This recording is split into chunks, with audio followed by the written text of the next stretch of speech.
The most beautiful woman in the restaurant is sitting across from me, and before the server can even bring our food, I let her smile take me completely. Like a black hole, there's no fighting the gravity. I sheepishly go through the usual questions. Do you like your job? Where are you from? What do you really want? And Violet is a history teacher on summer break from Portland, aiming for a simpler life. She doesn't want anyone around who can tell her what to do or when to do it. I obviously can't stop staring, so she asks if I'm nervous. No, I'm terrified.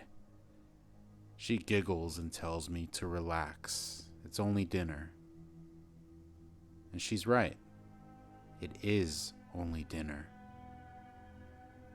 It's also her first date since the breakup.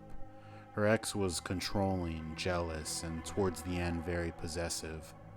A crazy asshole, she says, explaining that he got physical before she left. It scared her.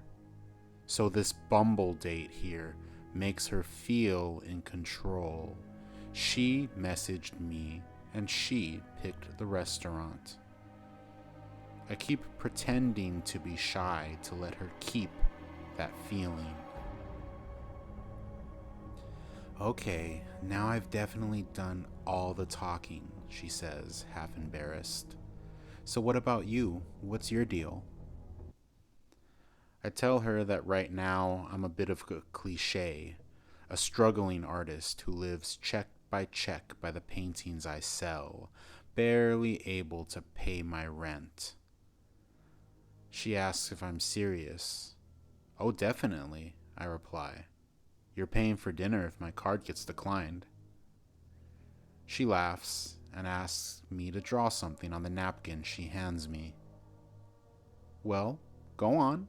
I want to make sure you're legit, not some douche who paints a red dot on a white canvas. So with pens in my pocket, I draw a purple and black flower, a violet. She's stunned. No one's done something so sweet for her. Poor girl has no idea. We race to my car and then on the highway to my place. Kissing my neck while I change gears, her breath gets heavy. She can't wait anymore. Groping me through my pants. Pull over behind those trees, she says.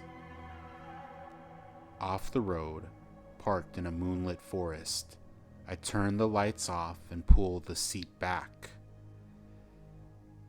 Jumping over, she straddles me. Our lips melt as we kiss and my hand slides up her thigh. She begs me not to stop, moaning for more in my ear, marinating in pleasure. Oh my God, almost, she cries. I put my other hand over her pounding heart, and there it is. Passion at its peak. She's ready, finally. My teeth change into rows of jagged fangs and my hands turn to claws. I quickly tear through her chest and rake out her heart. I stare at it as she collapses on top of me. Oh my God, it smells so good. Dragging my tongue over the pulsing artery, I can taste her hope spilling out. Desperate desire makes a bland meal like tofu. But when someone believes in love after giving up, an unexpected and overpowering feeling that tells you to try again, now that's fine dining. I push Violet out of the car before tearing off chunks into my mouth. An incubus is a very old story of a male demon who seduces women to their deaths. But demon is an exaggeration. I'm I'm just a predator who's been around as long as love has. I savor every bit of my meal before driving off. Now, I'm not evil, but it has been a few days since Violet now, and I'm starving.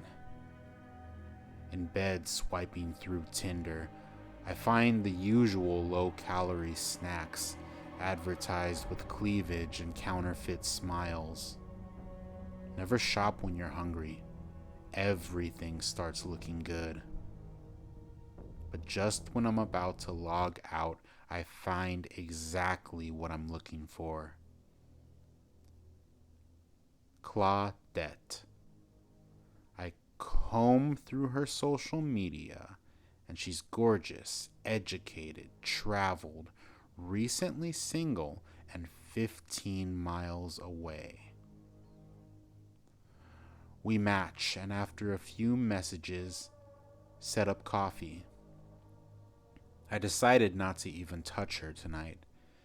People always want what they can't have more than anything else, so it's better to build up tension, then break it.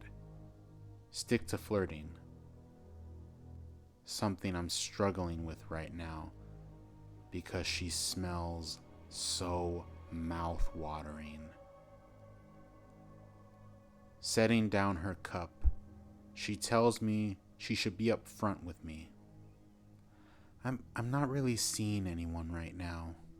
And look, there's obviously chemistry here, but we shouldn't hang out again. Not right now, anyway. Claudette tells me not to worry about the ride home. She's already called an Uber as she exits the cafe. I watch her leave. What the fuck just happened? My stomach grumbles, so I go back home, swiping for anything I can devour before the night ends. Nothing's appetizing at the moment, though, and after a couple weeks thinking over what happened, I forget I'm even hungry. I'm 1,000 years old, and for some reason obsessing over an hour of time with someone I just met. She's a conniving, teasing, misleading, merciless flirt. My phone dings. It's a message from Claudette, asking if I'm busy. Only with you, I reply. I don't ask what changed her mind, and I don't care. Lunch goes great. The museum brings thoughtful conversation, and a sunset with ice cream bars on the beach ends the best day.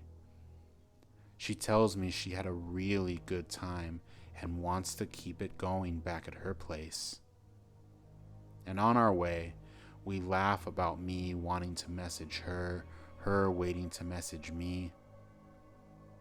And walking up her porch, I notice how secluded her home is. Nothing but woodland all around. Her nearest neighbor is 5 miles up the road. No one would hear her scream, but I won't hurt her. I can't. She tells me to lock the door behind me, and in her living room, we finally kiss. She unbuckles my belt. I tear off her bra.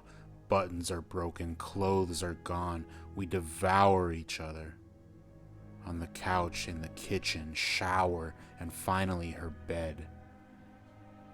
After we're done, she curls up next to me, her head cradled on my shoulder.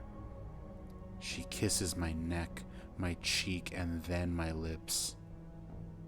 I think I'm in love with her. Pouncing on me like a cat, her tongue wanders all over. Oh my God, everything feels so good, I don't even notice. Her skin turns gray. Her eyes are black. And before I can scream, her claws tear out my heart. A succubus is a very old story. of a female demon who seduces men to their deaths.